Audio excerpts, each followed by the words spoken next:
애굽으로 내려간 아브라함이라는 제목으로 하나님의 말씀 전하겠습니다. 오늘 본문은 아브라함이 애굽으로 내려가서 일어난 사건을 다루고 있습니다. 아브라함은 하나님의 말씀에 순종해서 너는 너의 고향과 친척과 아버지의 집을 떠나 내가 내게 보여줄 땅으로 가라고 해서 그 말씀에 순종해서 가나안 땅에 왔습니다. 순종해서 가나안 땅에 왔는데 그 땅에 기근이 든 것입니다. 순종했는데 기근을 만난 것입니다. 그래서 먹고 사는 것이 어려워졌습니다. 아브라함은 가나안 전역을 살펴보고 여호와의 이름을 부르며 제단을 쌓았습니다. 그런데 심각한 위기, 생계가 먹고 사는 것이 위협을 받는 심각한 위기에 처하게 된 것입니다. 10절에 그 땅에 기근이 들었으므로 아브라함이 애굽에 거류하려고 그리로 내려갔으니 이는 그 땅의 기근이 심하였음이라 했습니다. 하나님의 말씀에 순종해서 도착한 그 땅, 결단하고 믿음으로 움직여서 도착한 그곳에 기근이 들었습니다. 그 기근이 심각했습니다. 아브라함은 그 기근이 너무나도 심각했기 때문에 가나안 땅, 하나님이 약속하신 땅이라 할지라도 우선은 먹고 살아야 하니까, 가만히 앉아서 굶어 죽을 수는 없으니까, 먹여 살려야 할 가족과 가축들이 많이 있으니까 가나안 땅을 뒤로 하고 먹을 것이 풍부한 애굽으로 내려갔던 것입니다. 칼빈은 이 사건을 아브라함이 인간적인 방법으로 살려고 노력하다가 빚어진 일이었다라고 판단하고 있습니다. 아브라함이 하나님의 은혜를 의존하지 않고 인간적인 방법으로 살려고 애굽이라는 선택을 했다라는 것입니다. 약속의 말씀을 분명히 주셨음에도 불구하고 아브라함은 약속의 말씀을 붙들지 않고 하나님께서 먹여 살려 주실 것이라는 믿음을 가지지 못하고 하나님의 허락도 없이 인간적인 판단으로 약속의 땅을 떠나고 말았습니다. 여기서 아브라함은 큰 마음의 갈등을 하지 않을 수가 없었을 것입니다. 불과 얼마 전에 하나님께서 내가 너로 큰 민족을 이루고 내게 복을 주어 내 이름을 창대하게 하리니 너는 복이 될지라고 말씀을 주셨습니다. 게다가 아브라함은 그곳에서 제단을 쌓았고 여호와의 이름을 불렀습니다. 예배를 드렸고 감사의 제단을 하나님께 올려드린 것입니다. 그런데 아브라함에게 닥친 결과는 축복의 삶이 아니었습니다. 아브라함의 기대와는 정반대였습니다. 기근이었고 그 기근이 심각했습니다. 이러한 때에 우리라면 과연 어떻게 하겠습니까? 말씀에 순종한 결과가 기근이라면, 약속의 말씀을 붙들고 산 결과가 내가 기대했던 것과는 너무나 다른 절망과 좌절이라면 그래도 끝까지 말씀을 붙들고 나아갈 수 있느냐 하는 것입니다. 우리는 순종의 결과가 아브라함과 같은 기근일 수도 있음을 알아야 합니다. 말씀을 붙들고 치열하게 살고 있는데 그 결과가 우리의 기대와는 너무나도 다른 실패일 수도 있음을 기억해야 합니다. 말씀대로 살았더니 잘 되었더라, 말씀대로 살았더니 순종했더니 승승장구하더라, 승진하더라, 합격하더라, 잘 되었더라, 이런 것들이 아닐 수도 있다 하는 것입니다. 다니엘은 조서에 왕의 도장이 찍힌 것을 알고도 자기 집에 돌아가서 전에 하던 대로 예루살렘을 향해서 하루 3번씩 무릎을 꿇고 기도하며 하나님께 감사했습니다. 하나님께 기도하며 감사했는데 그 결과가 어떻게 되었습니까? 그 결과는 사자굴이었습니다. 그 결과는 사자의 먹이가 되는 것이었습니다. 하나님께 기도하고 감사하면 잘 되어야 될 건데, 기도하고 순종하면 물질의 복을 받고 자녀가 잘 되고 사업이 번창하고 뭔가 잘 되어도 잘 되어야 될 건데 그 결과가 사자굴이었다라는 것입니다. 물론 하나님께서 역전시키셨지만 우리의 기대와는 너무나도 다른 절망과 좌절과 기근이 우리를 깜짝 놀라게 할 수도 있다 하는 것입니다. 언젠가 제가 한번 말씀드렸는지 모르겠는데 어느 선교사님의 아들이 선교사로 헌신을 했습니다. 그 아들은 의대에 들어가서 장학금을 받으며 남들에게 인정받으면서 살 수 있는 그런 삶을 얼마든지 살 수 있었는데, 그런데 의대를 포기하고 아버지를 따라서 선교의 길을 가겠다라는 것이었습니다. 선교사님 내외부는 아들이 의사의 길을 가기를 바랐습니다. 그래서 가능하면 의사의 길을 가라고 만류했음에도 불구하고, 얼마든지 의사로서 쓰임받을 수 있다고 했음에도 불구하고 그 아들은 완고했습니다. 어쩔 수 없이 결국 함께 선교지에서 선교사역을 감당하기로 했습니다. 그런데 선교훈련 과정을 다 거친 후에 선교지에 도착해서 아버지 선교사님과 함께 선교사역을 하려고 하는 시작하는 그때에 불의의 사고로 하나님께서 불러가셨습니다. 젊음과 패기로 열정으로 사역의 꽃을 피워보기도 전에 하나님께서 데리가고 마신 것입니다. 인간적으로 보면 너무나도 안타까운 죽음이 아닐 수가 없습니다. 주의 일을 감당하기로 결단하고 준비했는데 의대에 갈 수 있음에도 불구하고 가지 않고 믿음으로 결단하고 주의 일을 감당하기로 했는데, 그 결과는 너무나도 뼈아픈 결과가 아닐 수가 없었던 것입니다. 말씀에 순종하는 마음으로 예배를 잘 드리고 수요기도회에 나와서 열심히 기도하고 새벽기도회에 나와서 열심히 부르짖으며 기도하고 있음에도 불구하고 우리의 결과는 여전히 사자굴일 수도 있습니다. 약속의 말씀을 붙들고 살고 있음에도 불구하고 여전히 내 삶은, 내 형편은 그 누구보다도 힘들고 지칠 수 있습니다. 변화의 가능성은 여전히 보이지 않고 여전히 캄캄한 인생길을 걸을 수도 있다 하는 것입니다. 그래서 때로는 인간적인 마음에 옛날을 그리워하게 됩니다. 내가 옛날에는 참 잘 나가는 사람이었는데, 내가 왕년에는 안 그랬는데 하면서 말씀대로 사는 것이 오히려 그렇지 않게 살았을 때보다 훨씬 못할 수도 있습니다. 그러면서 나도 모르게 자연스럽게 세상 사람들이 하는 대로 따라갑니다. 결국에는 인간적인 방법으로, 결국에는 세상적인 방법으로 승부를 보려고 하는 것입니다. 왜 이렇게 됩니까? 이렇게 되는 것이 결국에는 우리가 믿어도 대충 믿고 있기 때문입니다. 온전한 믿음이 아니라 내 욕심, 내 야망이 아직까지 덜 죽었기 때문입니다. 하나님을 오해하고 믿어도 너무 잘못 믿고 있기 때문에 이러한 세상적인 세속적인 판단으로 승부를 보려고 하는 것입니다. 아브라함이 그랬습니다. 아브라함이 오늘 그러한 판단을 내린 것입니다. 하나님의 약속에 무언가 문제가 있다고 생각을 했기 때문에 결국에는 믿음을 저버리고 세상 사람들이 취하는 인간적인 방법으로 기근을 피해서 먹을 것이 있는 애굽으로 내려갔던 것입니다. 이대로는 하나님의 말씀에 계속해서 순종할 수가 없으니까, 이대로 가만히 있어서는 안 되겠다 싶어서 믿음을 저버리고 말씀을 저버리고 하나님을 저버리고 내 힘으로 살아야겠다는 인간적인 선택을 하게 되는 것입니다.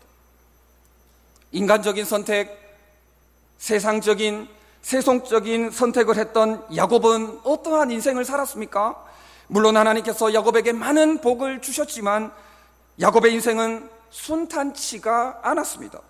외삼촌에게 속임을 당하고 형에게 목숨의 위협을 당하고 쫓김을 당하고 딸 디나가 강간을 당하고 말로 다 할 수 없는 일들을 겪게 되었던 것입니다. 자기 스스로 험악한 세월을 보냈다고 할 정도로 팥죽 한 그릇으로 장자의 명분을 산 그 일로 말미암아 야곱은 험악한 세월을 보내고 말았던 것입니다. 어디 야곱뿐입니까? 가룟 유다는 어떻습니까? 예수님의 제자였음에도 불구하고 그 누구보다도 예수님과 함께 가까이에서 먹고 자고 배우고 모든 이적과 기사들을 행하는 것을 두 눈으로 확인했음에도 불구하고 가룟 유다 역시 인간적인 판단을 내리고 말았습니다. 예수님을 은 30에 팔아 넘기는 예수님을 배신하는 어처구니 없는 판단을 하고 말았던 것입니다. 그러므로 말미암아 도무지 돌이킬 수 없는 강을 건너고 말았던 것입니다. 하나님을 저버리고 믿음을 저버리고 인간적이고 세상적인 세속적인 판단을 내리는 것이 이렇게 무서운 결과를 가져오게 되는 것입니다. 새벽에 에스겔서를 살펴보고 있지 않습니까? 하나님을 저버리니까, 말씀을 저버리니까 자기 자식까지 불에 태워 죽여버립니다. 안식일을 범하고 성물을 더럽히고 말로 다 할 수 없는 입에 담기조차 더럽고 추악한 음란한 행위들을 저질러 버리는 것입니다. 당장 눈앞에 있는 문제를 해결하려고 인간적인 판단을 했다가 돌이킬 수 없는, 상상조차 할 수 없는 예상 밖의 결과를 만나게 되는 것입니다. 아브라함도 마찬가지로 인간적인 판단을 내림으로 말미암아 엄청난 위기를 맞이하게 되었습니다. 아내 사라를 바로에게 빼앗기고 말았던 것입니다. 그런데 이 사건은 단지 아브라함과 그의 가족만의 위기가 아니었습니다.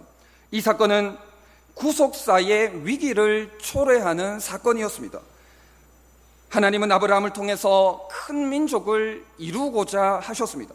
아브라함에게 복을 주어 아브라함의 이름을 창대하게 하시고 복이 되게 하셨습니다.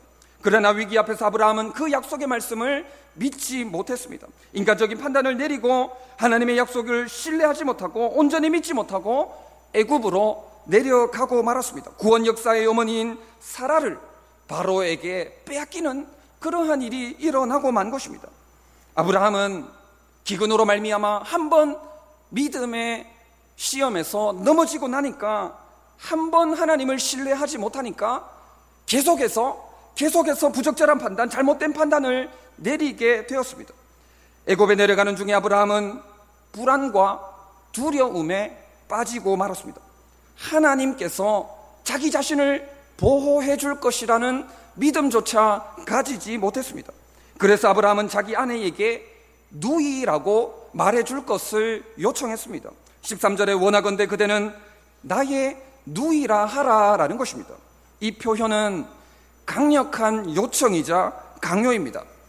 아브라함이 사라에게 매우 진지하게 하는 말입니다. 물론 사라가 누이이기는 합니다. 실제로 아브라함의 배다른 여동생이었습니다. 하지만 이것이 거짓말입니다. 자기 안위만 생각하고 아내를 누이라고 말하는 거짓말 때문에 구원 역사의 어머니가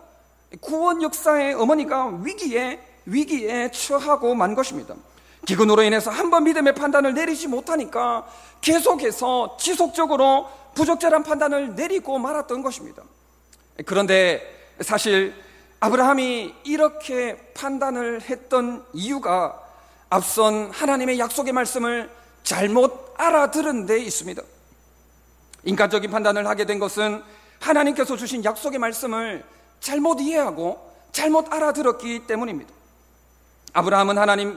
아브라함에게 내가 너로 큰 민족을 이루겠다고 하셨고 이 땅을 너의 자손에게 주겠다고 말씀을 하셨습니다. 그런데 지금 사라의 나이가 65세가 되도록 아직까지 아들을 낳지 못한 상황이었습니다. 아브라함에게 아들이 없었습니다. 그래서 큰 민족이 되려면 먼저 내 자손부터 있어야 되는데 자기 자신까지 아직 없는 그러한 상황에서 아브라함은 누가 과연 나의 아들이 되기에 내 후손이 창대하게 되는가 하는 그러한 고민을 했을 것입니다. 아브라함은 궁금했을 것입니다. 아직까지 아들이 없는 상황에서 대를 이을 자식이 없는데 어떻게 큰 민족을 이룰 수 있을까 하는 생각을 했을 것입니다. 이때 아브라함은 조카 롯을 통해서 하나님의 약속이 성취되겠구나 하는 그러한 생각을 했을 수 있습니다. 왜냐하면 창세기 12장 1절에서 하나님은 너의 고향과 친척과 아버지의 집을 떠나라고 했습니다. 떠나라고 했는데 아브라함은 완전히 떠나지를 못했습니다. 거기에서 조카 롯을 데리고 나온 것입니다. 하나님은 아브라함에게 그의 후손을 아브라함과 사라 사이에서 태어날 후손이라고 명시하지 않았기 때문에 아브라함은 그의 유일한 혈육인 롯을 통해서 그의 후손이 이어질 거란 생각을 했던 것입니다. 그래서 아브라함은 사라를 희생시켜서라도 자신과 롯만은 생명과 기업을 보존해서 가나안으로 다시금 돌아가고자 했던 것입니다. 아브라함은 사라를 잃더라도 자기 생명과 기업만은 살려서 애굽 땅에 잠시 머물다가 약속의 땅인 가나안으로 다시 되돌아가고자 했던 것입니다. 자신의 아내를 누이라고까지 하면서 거짓말을 하면서 아브라함은 자신의 기업과 생명을 지키려고 했습니다. 13절에서 아브라함이 뭐라고 했습니까? 원하건대 그대는 나의 누이라 하라. 그러면 내가 그대로 말미암아 안전하고 내 목숨이 그대로 말미암아 보존되리라 했습니다. 이 말을 다시 말하면 이렇게 됩니다. 당신을 누이라고 말하는 것을 통해서 나에게 유익이 될 것이다 하는 것입니다. 당신을 누이라고 할 건데 누이라고 말하면 그것이 곧 나에게 유익이 될 것이다 하는 말씀이었던 것입니다. 13절의 아브라함의 말을 16절에서 바로가 그대로 받고 있습니다. 바로는 아브라함의 기업을 지켜주었습니다. 바로가 아브라함에게 준 유익은 아브라함의 기업의 안녕과 번영이었습니다. 신대원 고려신학대학원 구약학 기동현 교수의 창세기 주석에 보면 이렇게 이야기를 하고 있습니다. 아브라함의 누이 사칭은 애굽에서 약자에 불과한 아브라함이 자신과 기업을 보호하기 위해 외교적, 정략적 계약 관계를 바로와 맺기 위해 사라를 누이로 내세웠다라는 것입니다. 다시 한번 읽어드리겠습니다. 아브라함의 누이 사칭은 애굽에서 약자에 불과한 아브라함이 자신의 기업을 보호하기 위해 외교적, 정략적 계약 관계를 바로와 맺기 위해서 사라를 누이로 내세웠다라는 것입니다. 다시 말하면 아브라함은 자신의 생명과 기업을 지키기 위해서, 안녕과 번영을 누리기 위해서 사라를, 아내를 누이라고 해서 이용을 해 먹은 것입니다. 다시 한번 정리하면 아브라함은 약속의 말씀을 잘못 이해했습니다. 그래서 잘못 알아들어서 기근 때문에 애굽으로 내려가려고 했습니다. 아마도 아브라함은 내 생명, 내 기업을 지키려고 기근이 임했으니까 어떻게 해서든 자기 생명과 자기 기업을 지키려고 했을 것입니다. 먹고 사는 문제가 해결이 되어야 하나님의 기업을 이어나갈 수 있기 때문에 하나님이 큰 민족을 이루겠다고 창대하게 해주겠다고 하셨는데 굶어 죽을 수는 없으니까 어떻게 해서든 방법을 찾기 위해서 애굽으로 내려갔던 것입니다. 그런데 그 스스로 위기를 헤쳐나가고자 한 그 생각이 잘못되었습니다. 이름을 널리 알려야 되고 굶어 죽을 수는 없으니까 인간적인 판단, 세속적인, 세상적인 판단을 하게 된 것입니다. 그로 말미암아 아내는 어떻게 되든지 말든지 자기 아내를 이용해서 내 생명과 내 기업만 챙기는 너무나도 이기적이고 위선적인, 참으로 말문이 막히는 상황을 아브라함은 만들어 나가고 있다 하는 것입니다. 하나님을 저버리고, 말씀을 저버리고, 믿음을 저버리고, 인간적인 판단, 세속적인 판단을 하니까 이렇게 무서운 결과를 초래하고 맙니다. 나의 생명과 기업을 위해서는 자기 아내도 이용의 대상이 되고 맙니다. 어떻게 자기 아내를 이용해서 가문의 안녕과 번영을 이루려고 했는지, 목적은 하나님의 약속의 말씀의 성취였을지는 모르지만 과정도 방법도 결과도 틀린 것입니다. 송병현 교수는 이 사건을 위협받는 하나님의 약속이라고 했습니다. 위협받는 하나님의 약속이라고 했습니다. 사라가 없으면, 사라가 바로에게 빼앗기고 나면 하나님의 약속인 가나안 땅도 그 후손도 모두 사라지고 마는데 아브라함은 이러한 사실을 몰랐습니다. 사라가 없으면 무슨 수로 자손이 생겨져서 큰 민족을 이루겠단 말입니까? 아브라함은 너무나도 어리석게도 자신의 인간적인 판단으로 말미암아 하나님의 약속이 위협받는 그러한 상황을 만든 것입니다. 우리는 우리의 선택, 우리의 판단이 얼마나 큰 영향력을 미치는지를 알아야 합니다.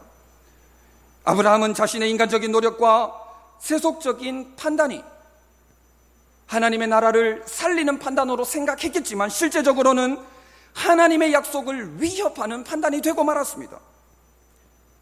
마찬가지로 우리가 어떠한 선택, 어떠한 판단을 하는지가 너무 중요합니다. 우리의 선택이 때로는 하나님의 약속을 위협할 수 있습니다. 우리가 어떤 가치관으로 어떤 판단을 하는지에 따라서 하나님의 약속이 위협받는 결과가 초래할 수 있다 하는 것입니다. 하나님을 저버리고 말씀을 저버리고 믿음을 저버리고 판단을 한다면 우리도 얼마든지 하나님의 영광을 가리고 성령의 역사하심을 회방하면서 교회의 부흥과 교회의 성장을 가로막는 일이 초래할 수 있다 하는 것입니다. 2018년도가 얼마 남지 않았습니다.